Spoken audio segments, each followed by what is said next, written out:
Well, hello there, and greetings from the Banana Republic, formerly known as the state of Georgia in the United States of America. This is Truth to Ponder with Bob Bierman. Georgia,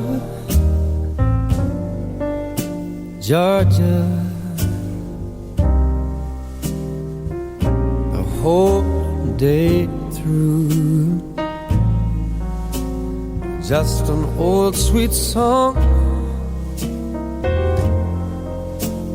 keeps that Georgia on my mind. Now, in just a few minutes, I'm going to take a little time to explain why I've got these terrible feelings about the peach state of Georgia. But before I do, I want to tell you actually how much, in many ways, I still love the state of Georgia. And I want to take you to an incident that happened just this past weekend. Ever have one of those little things happen?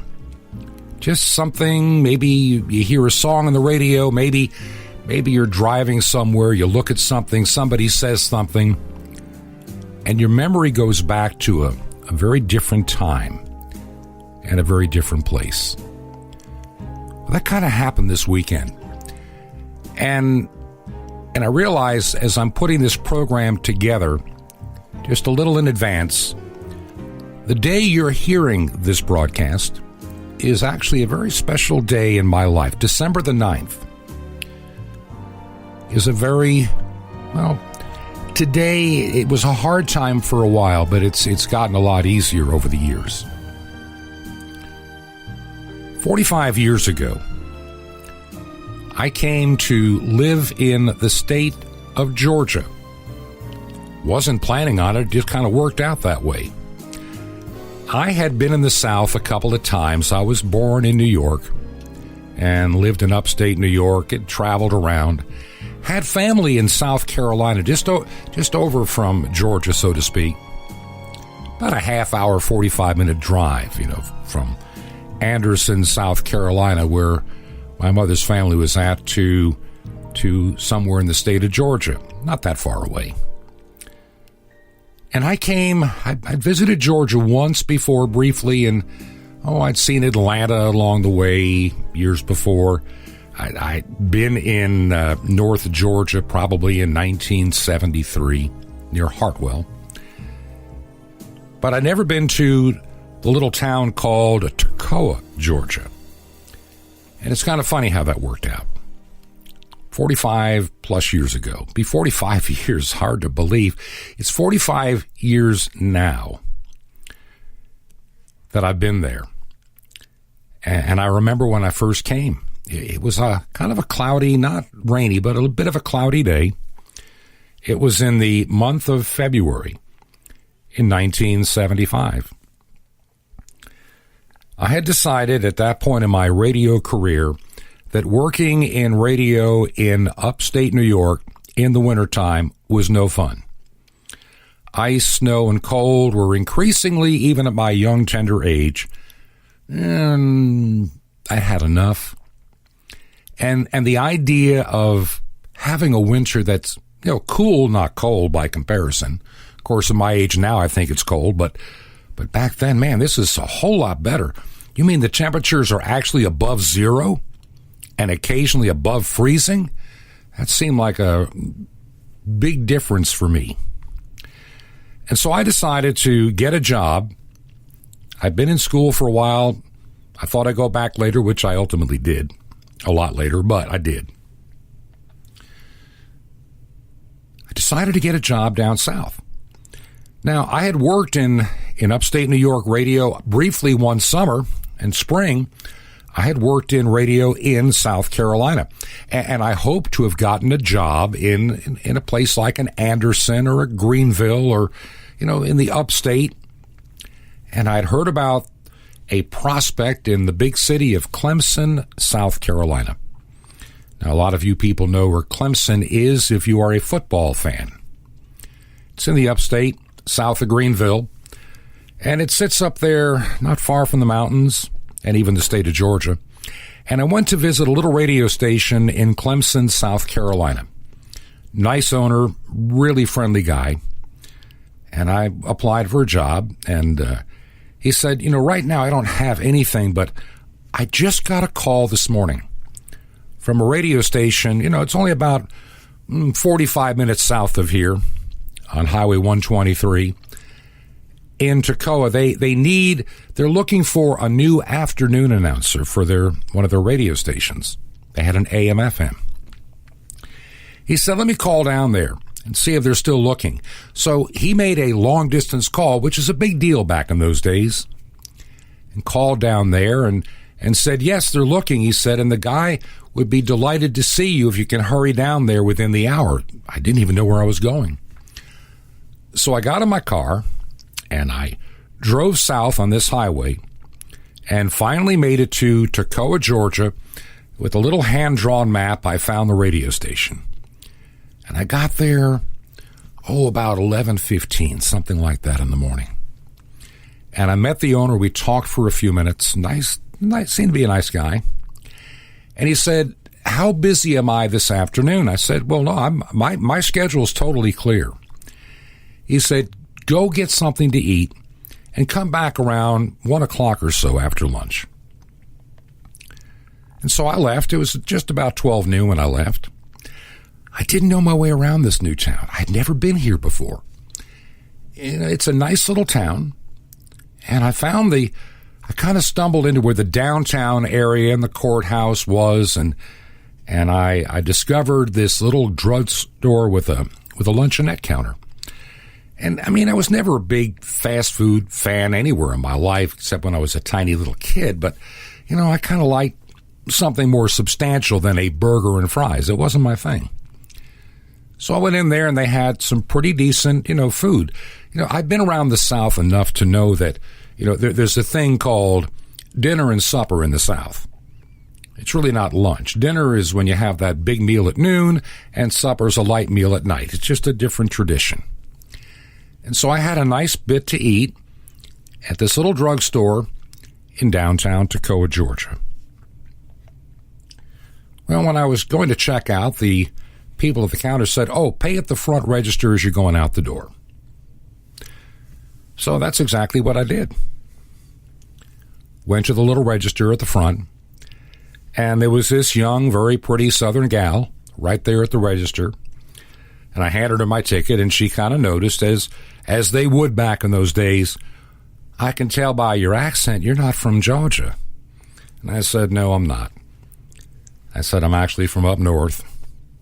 And she said, well, what brings you to Toccoa? And I said, well, I'm applying for a job over at the local radio station. I just met the owner this morning. I'm not sure if I'll get the job or not, but I'm heading over there. She goes, well, you have a very pleasant voice. Maybe you'll get hired. Let me know. If you do get hired, come back and let me know. So I went to the radio station a little after 1 when I got there. Perfect timing. And the guy that owned the radio station said, I thought about it and did a little checking, made a call or two on something that I had said. Said, you got a good reference. People like you. You're honest. And he said, I need an announcer. Can you start this afternoon at 2 o'clock? The guy that's leaving, who's turned in his notice, will train you over the next several days, and I'll start paying you effective today. So I got hired at this little radio station in Toccoa, Georgia. And that meant for a while I was staying with family in Anderson, so I had a 45-minute or hour commute every day back and forth for a few weeks till I found a little apartment. The next day, after my first day, I went to work in the morning and stopped by. They wanted me to come in for a while, then get something to eat about, 12:30, 1 o'clock, and be back by 2. So I did. And I went back to that same little drugstore so I could tell the cute gal at the counter that I'd gotten the job. And as I walked in, she was at the cash register right there by the front door. She also was the one that sold cosmetics, really cute gal. And she said, well, you're back. I said, yeah, I got the job. And she goes, wonderful. I'm so glad, you're here. So you're moving to Toccoa? And I said, probably sometime soon. She suggested a little apartment house, if you're single, not far from downtown. Easy, perfect place, and inexpensive, and I did eventually go there. But I kept going to that drugstore day in and day out for quite a while. And finally, I got the nerve up to ask her out. And she accepted eventually. Now, she was a little bit older than I was, so I actually, she had a long story. She didn't look older, but, she actually was. One of those type. Our first date, if you want to call it that, first time not at the drugstore. We met on neutral ground, good old McDonald's, for a little burger and fries. Not my biggest thing, but that was the evening after I got off the air at 6. This is probably now, we met end of February, we're probably talking beginning of April. We hit it off. And to make a long story short, in spite of all the people saying with the age difference and everything else it'll never work, we were married that August of 1975. Today is December the 9th. And had my wife not passed away in 2004 to cancer, today would have been a birthday. And it was funny this past weekend. You get to the point, sometimes you just kind of forget everything. When I lost her, I lost my world, and it took me a long time to recover. But I'll tell you this much. I'm remarried now and spent a lot of time in Florida, but also because I did a little bit of stuff up here in Georgia, we are blessed to have this small little place in Sky Valley, Georgia, which is about an hour away from Toccoa. And my wife and I were driving to the airport in Greenville, South Carolina this past weekend, on Saturday. My wife's daughter from up north had the opportunity to come and visit us for about a week, so we flew her down. And I'm showing my wife's daughter this part of the world, where I spent so many of my years in either a Toccoa or an Anderson or a Clemson, this whole region of northeast Georgia and the extreme western part of South Carolina, including where Toccoa Falls College is, was my stomping grounds for literally, decades. 30 years of my life, most of my life was spent here in this part of the world. It's only later in my married life with my late wife that we moved to Florida, where I was a church pastor for a number of years. But the family roots, especially on my wife's side, are very deep in Toccoa, Georgia. And I still have family in Toccoa. I still have family in South Carolina. It's a part of the world that I feel comfortable in. And I love Florida, but I also love this part of the world. So this past weekend, we're driving. We came across the mountain from Sky Valley down to Clayton, Georgia, then across to a little town called Westminster, South Carolina. It's the first, shall we say, real town as you come north from Toccoa, Georgia. It's about, 20 miles of a 2-lane highway from one small town to the next, going across the Tugelo River and the state line. And I'd only been on that road a few times because after I got the job in Toccoa, I learned it was easier to use the interstate to go from Anderson down into Georgia. It was a lot quicker. So I didn't drive on that highway all that much. Well, when we got married, to make life just easy for everybody, my wife and I at the time decided to elope. Forget the fancy wedding, forget the drama, we didn't use the word drama back then, but you don't want to have a lot of grief. Make it simple. And so we made our decision of what day we were going to get married.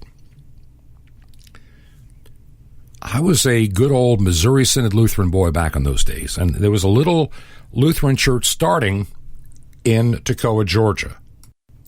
I'd already become a member of that church in a short amount of time, and they had this older retired pastor that had moved from some other state to retire in Georgia, and in his retirement helped establish and grow this small mission church called Trinity Lutheran.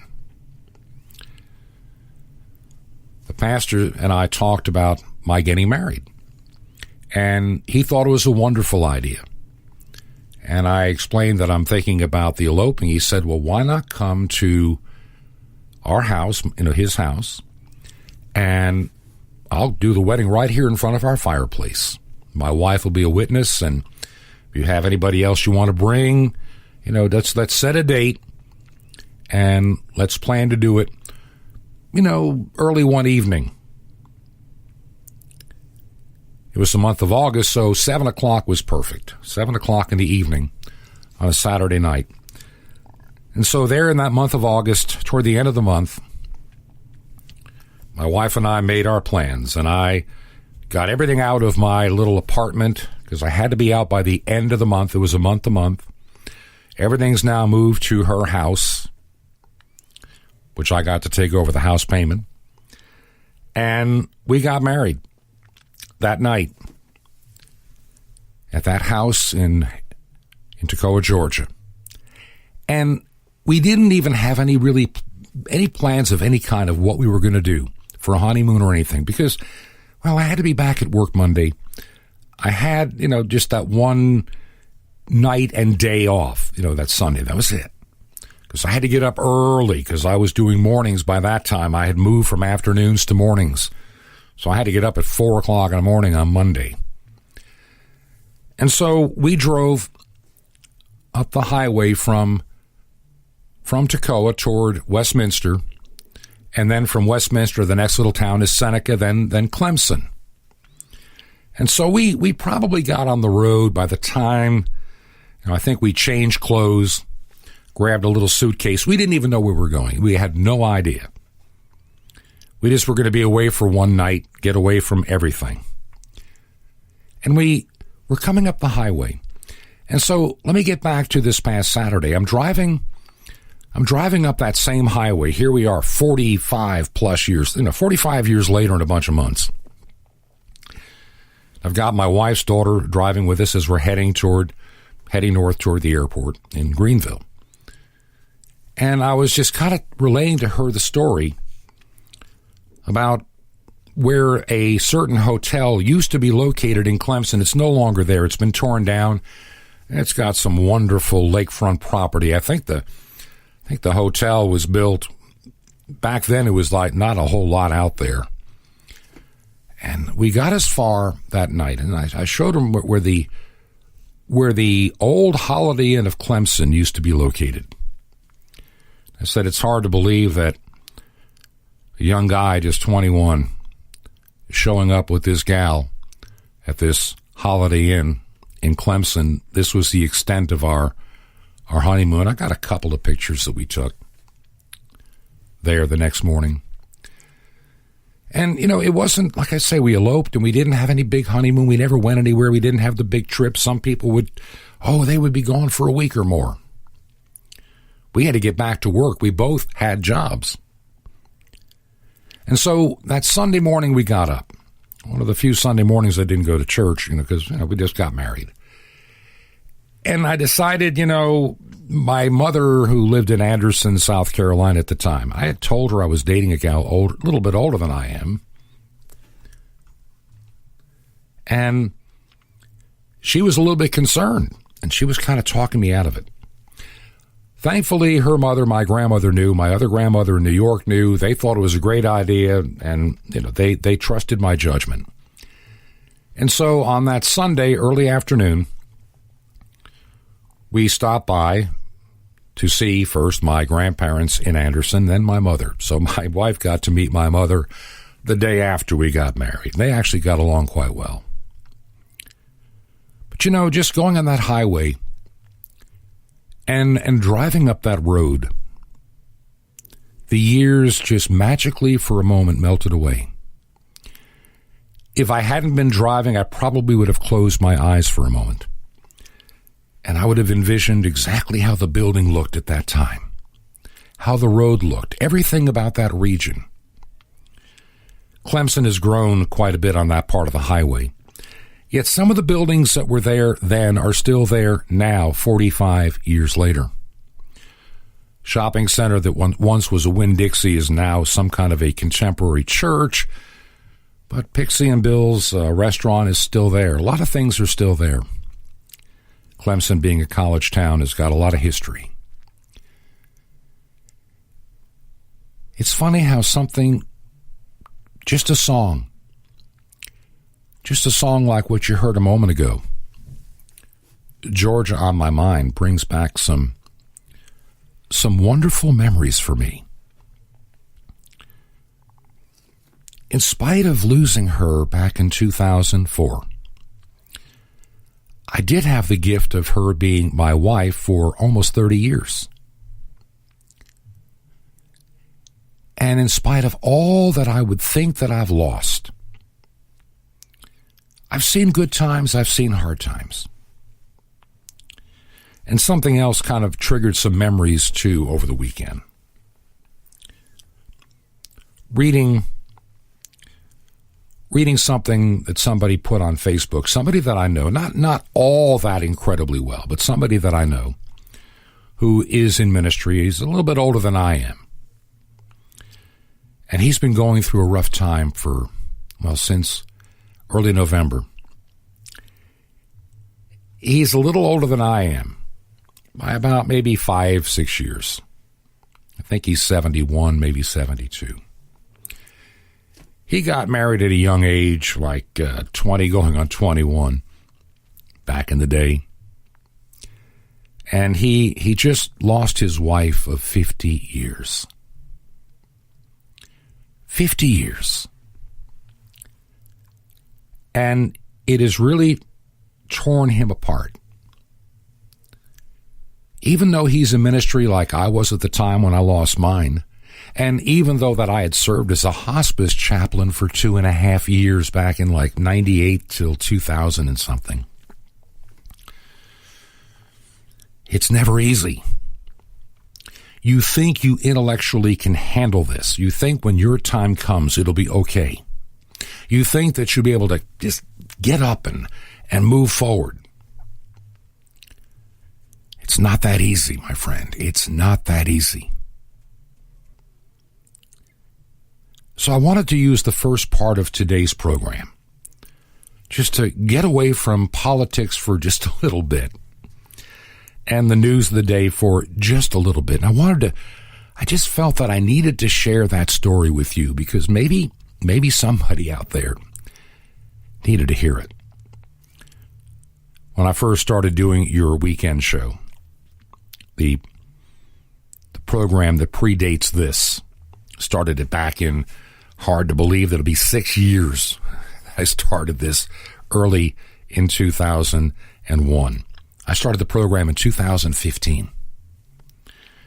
And I thought, I didn't know it would last more than maybe a year. And it got into 2, 3, 4, and then right at 5 years, and now we're doing a daily program. A lot of what I used to do on your weekend show was share from the heart like I'm doing right now.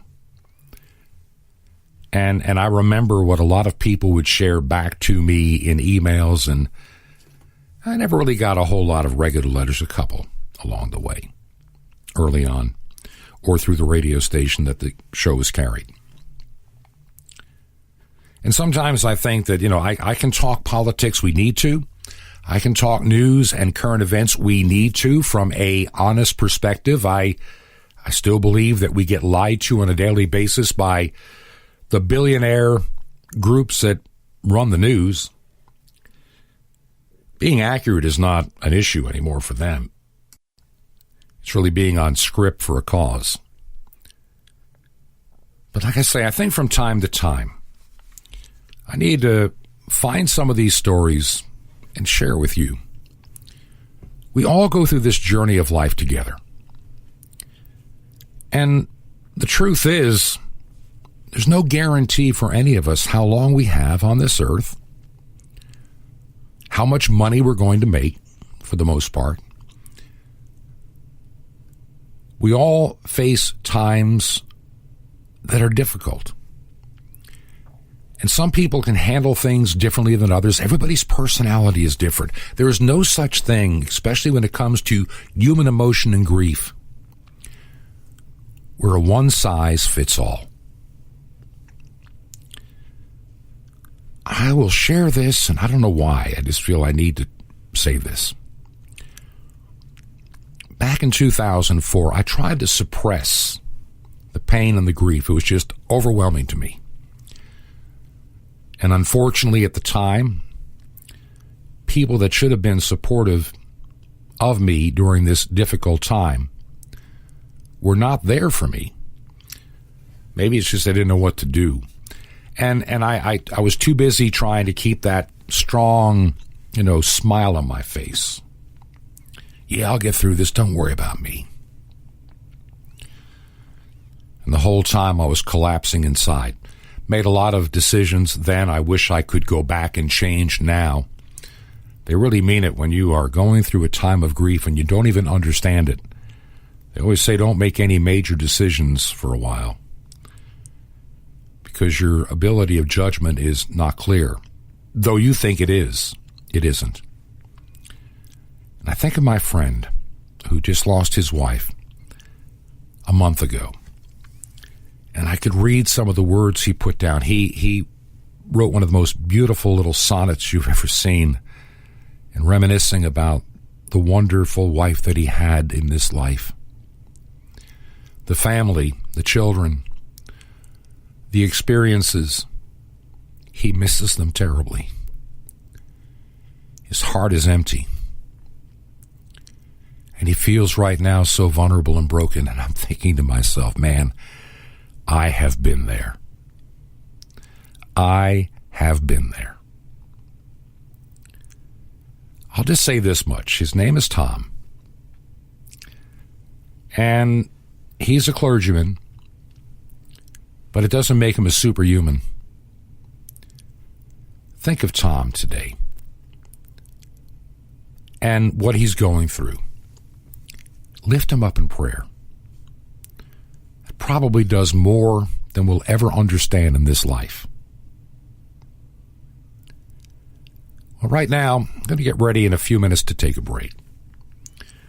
But for the moment, we'll come back, and I'm going to get back to why I'm a little bit mad. Let me tell you something.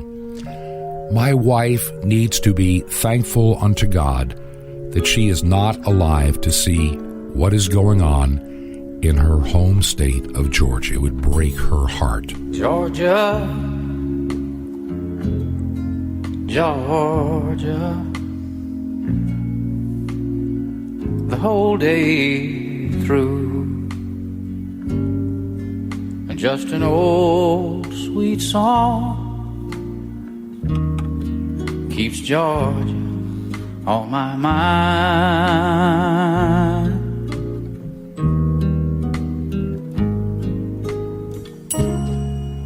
Georgia, Georgia, a song of you comes as sweet and clear as moonlight through the pines.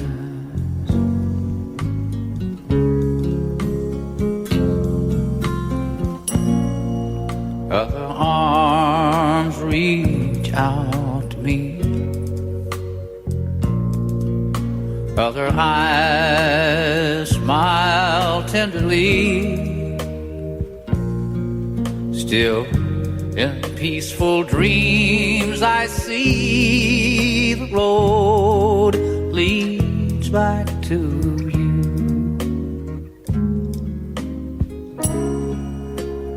Georgia, Georgia, no peace I find. Just an old sweet song keeps Georgia on my mind.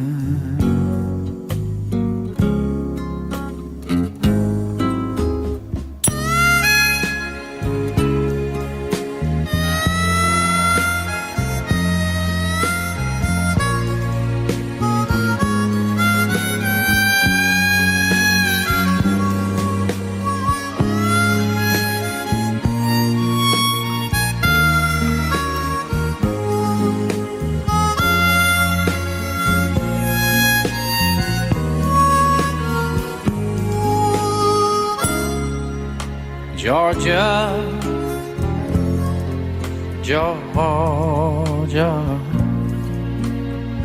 no peace I find. Just an old sweet song keeps Georgia on my mind.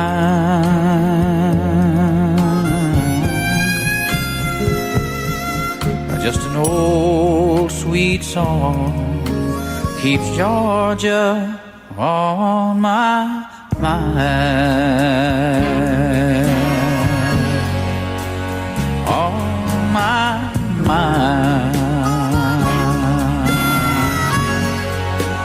On my mind.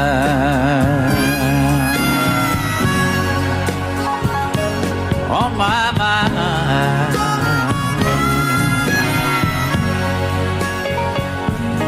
On my mind.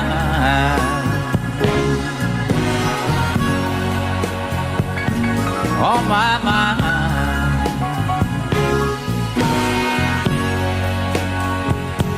On my mind.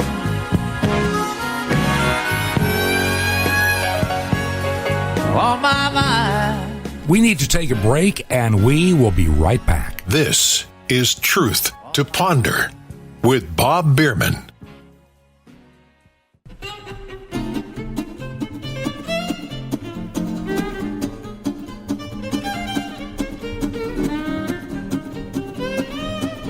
This is Truth to Ponder with Bob Bierman. And welcome back to the second half of the Wednesday edition of Truth to Ponder, and I'm your host, Bob Bierman. Before I get into my next topic, I want to just take a moment to thank all of you that take the time to listen to this program.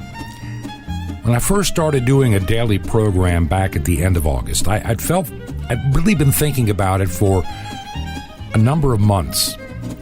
I didn't know whether to do it only as a podcast because, you know, the airtime on shortwave is not cheap, and I need to come to you from time to time to ask, to cover that bill. I don't get paid to do the program. It's just I feel very important. I just feel it's very important that we continue to do this and keep a voice of truth on the air. When you think about it, most of the media today that people get their news is owned by just a handful of multi-billion-dollar corporations that all seem to be in lockstep with each other. And I find that very troubling, that they decide what you're supposed to know, and they will distort the news whenever they can.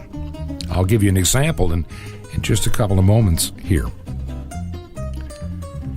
But I want to thank those that have taken the time to write the program. By the way, a number of people have been mentioning that they've had a really difficult time hearing the nighttime airings of this program. Now, granted, the 10 p.m. Eastern Time airing of Truth to Ponder is only on Monday, Tuesday, Thursday, and Fridays currently.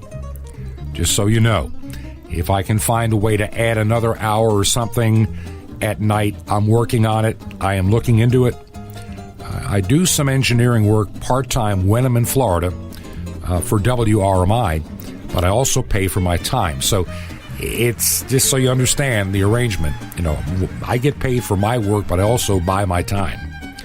And anything that I raise on this program from you goes to cover that bill. And we're needing a little bit more to make it through this month, just so you know. I can already see that. We barely got through November, and I need to send that off, and now we got to make sure that we've got it covered by the end of this month. But in terms of frequency, if everything works as we've discussed, this program at 10 p.m. will change to a different frequency on shortwave. Right now, it is on the frequency of 9455 kilohertz. And the problem is that at this time of the year, in the wintertime, it really becomes a very difficult signal to hear in the areas that we're trying to target. We are going to do some changing. And we talked about it, and I've worked down there before, and came up with the idea of using the same antenna system and transmitter, but changing the frequency to 5950, and that should do a lot better at night. So this coming Monday, God willing, we are looking forward to this program being aired at night on 5950. Now, I'm not sure if we're doing it at 6 p.m. or whatever. We're going to look into that, too.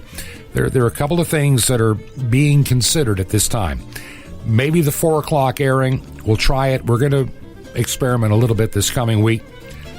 One of my good friends is the head engineer there, and he and I have worked together. We've been discussing this for about a week and a half, 2 weeks, as the problem has just gotten worse and worse. I believe it's still going to be on 6 p.m. on 9395. We're just working out the details as we speak. I'll let you know more as soon as I know. If you want to help support the program and keep this voice of truth on the air, you can go to our website, which is truth2ponder.com, truth2ponder.com. You can make a small contribution from the website. For those that prefer using regular U.S. mail, we are at our home up here in the state of Georgia right now. 21 Berkshire, Berkshire, 21 Berkshire Lane, number 263. And that's our little P.O. box they use up here, number 263, in Sky Valley, Georgia, 30537. That is 21 Berkshire, Berkshire Lane, number 263 in Sky Valley, Georgia, 30537. And if you do make a check out, I have been running an online station for a number of years, and I put this program underneath it. It's called Ancient Word Radio. I set up an account a long time ago for taking care of expenses, and so this program is actually a part of what I do with Ancient Word Radio. And so if you want to make the check out, you can make it out to Ancient Word Radio, and I thank you in advance. Now, let's get back to our program today and talking about the state of Georgia. You know what bothers me? I mean, really, really bothers me. Facebook has all these third-party fact checkers. They're going to check the facts. Everything's going to fact. We need to check facts. The problem is that the fact checkers are always 100% in line with whatever one particular political party says that line needs to be. They never deviate. They just won't deviate from the established narrative. You know, it was back in the 1930s, a certain country in Europe really controlled the narrative because they had a leader that demanded that the media play by certain rules to be allowed to participate and continue and to publish or be on radio. Any tyrannical government seeks to control the press. Not to keep the press honest. There's a difference between keeping the press honest and controlling the press. I'm telling you right now, there is a big difference. When I look at some of the things that come on CNN or MSNBC in particular, if anybody followed the Project Veritas recordings of the CNN morning briefings, the bias and the propaganda and how we're going to cover a story. In other words, we're not going to give you a truthful story because, see, that destroys the narrative. All the reporters were in lockstep on everything that needs to be done in the same day. And what's so funny is ABC, CBS, all of them seem to use the same words every day. This is nothing new. This has been going on for a while. Let's go back to the year 2000. He meets all of George W.'s weaknesses, lack of gravitas. We see the son who is seeking some gravitas. They were looking at candidates with gravitas. But he has the gravitas. You can sum it up in one word, stature. It may go to the gravitas. Or to use the favorite phrase, gravitas. This is a vice president who brought gravitas. This will give some gravitas, add some credibility. I think the gravitas that Cheney brought to the ticket. What he gets is gravitas, a sense of weight. He does not need anybody to give him gravitas. It means that, gravitas. I think he also needs some gravitas. To give gravitas. Okay, let me just turn that nonsense down. You get the point. Everybody uses the same word. It's all gravitas. This is back in 2000 when they were trying to get Al Gore across the finish line. So they go after George W. Bush. Now, don't get me wrong. George W. Bush and I have got some issues to this day. I think that he was a bit of a phony conservative, but that's just me. You can disagree. We'll discuss it some other day, but I think that there were some things that he did that I am not happy with. But regardless, notice how the media always in full lockstep. Everything. It's gravitas. Because apparently they figured that George W. Bush was just some kind of a dunce and needed to be put in a corner, and we needed the adult in the room, the Al Gore, to run things and fix climate change, because that by the year 2008, Florida's going to be underwater and the world's going to come to an end. And they all talked about, putting Cheney on the ticket, he's got gravitas. Half the ones couldn't even pronounce the word. But let's jump. Let's jump to 2008. And once again, this is how the media works together with the new word of the day. And see, when Barack Obama came along, Barack Obama was storybook. This is destiny. This is the best thing that ever happened since sliced white bread. Barack Obama. And he's going to go out there and win this with here is the word of the day, a charm offensive. Remember this? President Obama's ramping up his GOP charm offensive. President Obama's charm offensive. Will the Obama charm offensive work? President Obama begins a charm offensive. Charm offensive from President Obama. Launching a charm offensive. His charm offensive continues. We begin with President Obama's so-called charm offensive. The president's so-called charm offensive. The president's so-called charm offensive. The so-called charm offensive. President Obama's so-called charm offensive. Being described as the charm offensive. What some are describing as a charm offensive. What's being called the Obama charm offensive. Some call it a charm offensive. A major charm offensive. The charm offensive. The president's still on his charm offensive. The charm offensive. Okay, I think you've heard enough of that. You get my point. And this has been going on for decades. It goes back to the time of, when President Clinton was in office. More and more, there seemed to be the word of the day concept among the mainstream media. They did the whole thing during this current administration. They did it to him. They do it with Biden. They all say the same thing every day. It's like somebody gets up and says, this is the marching orders. This is what you must say today. This is the word of the day. It's groupthink. This is not independent journalism. This is somebody somewhere saying NBC, MSNBC, CNN, ABC, CBS, New York Times, Washington Compost. Everybody must say and do identically the same thing because this is the message of the day. My fear is it also is getting involved in very important things of our life. No, not just the politics of the day, but a lot of important things as well. And I find it very disturbing. Facebook, guess what? Facebook is all in. Twitter is in the tank. I mean, you can't go off the reservation much before they shut you down, cut you off, or delist you.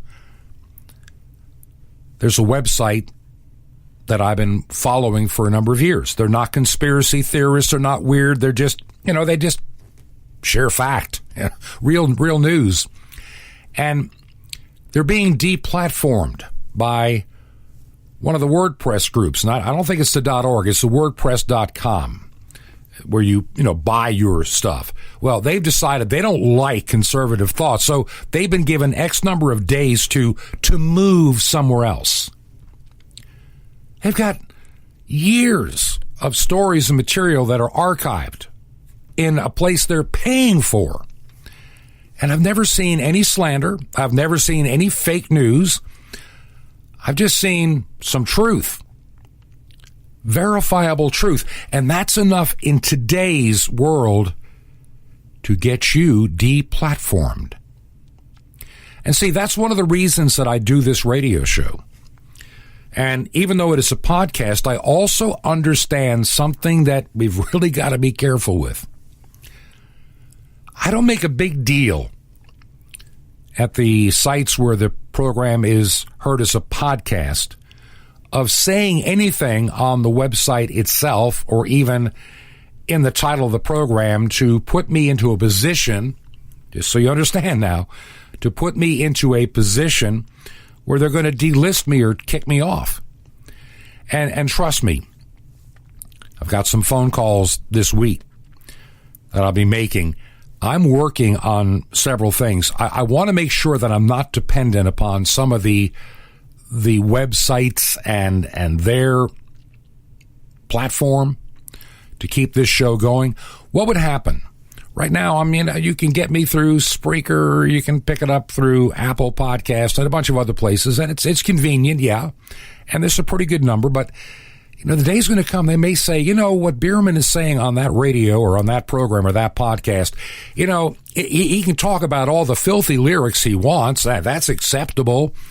But you can't challenge the narrative on the coronavirus. You can't challenge the narrative on anything because that's fake news. And that's why I worry about these fact checkers. They're not fact checkers. They're propaganda. They're propaganda insertions. You say something, I get tired of looking with my own eyes at something and being told, you didn't see what you saw. Now, wait a minute. I admit, I'm 66. I wear a pair of glasses for reading. And when those glasses are on, I can see wonderfully. So when I'm watching something on television, if I'm watching a security camera, if I'm watching a lot of stuff, don't tell me I'm not seeing what I'm seeing. Try those lies with somebody else that didn't see. But don't try them with me. I was born at night, but not last night. I'm getting sick and tired of these fact checkers that say, the recounts, Georgia recount plagued by anomalies and sworn affidavits and them saying it's false, false, false. It's not happening. That's what they try to tell you. They try to tell you that you're not seeing what you're seeing. Factcheck.org goes, video doesn't show election fraud in Georgia. And they call people like me or you conspiracy theorists falsely claim that a video of an election worker during the Georgia machine revealed fraud. And, you look at a lot of things I've been watching. They try to look at what happened in Fulton County. They sent everybody home. Then they try to deny they did it. Well, yeah, maybe we did do it. You notice that they make a statement. They have to walk it back a hair, just a little bit, because they got caught. Then the video comes out. Well, so the new line is, oh, that's all normal. Yeah, we always keep, thousands of perfectly open ballots under a table, already processed. I thought they had to be processed the day of election under Georgia law. So when did they get processed? And what the heck are they doing under the table? This is the kind of nonsense the fact checkers try to tell you. They try to tell you that did a study in Denmark show that a face mask are not that good for COVID-19? Yeah, they did, but They say no, the study found that face masks did not have a large proactive effect. Do you understand? They try to control the narrative. Let me give you a good example when we talk about the coronavirus and a face mask, a face covering. There are a lot of people that cannot wear them. I know people that cannot because they've had lung issues, they have asthma, lots of things. Yet we're being told to put these things on our face. And one of the great manipulations of the CDC, which, by the way, is not to be trusted anymore. I mean, they would one time, they were a reliable organization. But you want to know something? You want to know why they are what they are today? Money. They grew astronomically as an organization. Lots of employees, lots of money. And a lot of what they started getting into had nothing to do with disease prevention. They started getting into social issues that had nothing to do with disease. They have a lot of employees there that have nothing to do with medicine. And you dare threaten to take away some of that taxpayer, moolah that these people are getting to play with and get these nice salaries and threaten their social justice action on all these social justice, themes of the day. Hey, they'll do whatever it takes to protect themselves. And that's what they are doing, my friend. That is what the CDC is doing. So they already had pretty well started. We already knew from what Fauci said about face masks. You remember what he said a long time ago. Nobody should be wearing one. And he's referring to decades of real research, not just a single little study here. We're talking decades of honest research, double-blind studies. Remember, Dr. Fauci always demanded the double-blind study on everything. And there are plenty of those studies out there that show that, these face coverings we're wearing, these cloth things, they are actually not doing you any good. The same with a lot of the paper ones. They're not that great either. You're going to tell me that I can go to Walmart and buy 2 for $1 paper face mask, that they're going to magically filter out the coronavirus. And of course, the face masks, just like the virus, were made in China. I was saying before when I started the program today, I'm glad my late wife is no longer here to see the nonsense. I am so aggravated at the governor of this state, at the Secretary of State, and the Secretary of State's got this guy, Gabriel Sterling, who oversees the voting system. He is the most obnoxious person I've ever seen. He keeps saying one thing, but he keeps having to walk it back. But he's still determined to say, we did everything right. Everything you did. Don't look at the man behind the curtain. Remember that line? The great Oz has spoken. Oh, pay no attention to that man behind the curtain. The great Oz has spoken. Who are you? Oh, I am the great and powerful Wizard of Oz. Yeah, the great Sterling or the great Raffensperger or the great Kemp have spoken. What bothers me, and like I say, my late wife she was born and raised in Georgia. I became a resident of this state for decades. I have lived most of my life in Georgia. And I'm proud to say that I was involved in radio and also a Christian ministry to Toccoa Falls College in Georgia. But I'm embarrassed when I see right before my very eyes things that are simply not right. And the story keeps wobbling and changing to fit the narrative when they get caught. We see things happening and we're told, don't believe your own very eyes. You can't trust what you see. Trust us. Trust us. Trust the fact checkers. Trust the mainstream media because we've all agreed on what the facts really are. And be a good citizen. Put on your face mask and just listen and believe everything we tell you. There's something wrong. When you have nothing to hide, you hide nothing. Telling people to leave like they did in Georgia, Okay, we're not going to count anymore. We'll come back tomorrow at 8:30. Bye. And people leave, even some of the poll workers and the TV station. They tried to say that didn't happen, but the video comes out. Kind of ruined that. So they changed. Well, we didn't say you had to leave. They keep walking the lie back. They've been caught. And all these ballots ready to insert in the machine. A guy standing on the telephone like, do you have enough yet to tip the election? Something is wrong. And if Georgia doesn't at least put some sunshine on this, and yes, investigate, yes, check the signatures and the ballots, do all the things you need to do, nobody can trust you. And I would suggest that Georgia do a recall on their Secretary of State and their governor. Because the way they're handling it, the Bible says, abstain from the appearance of evil.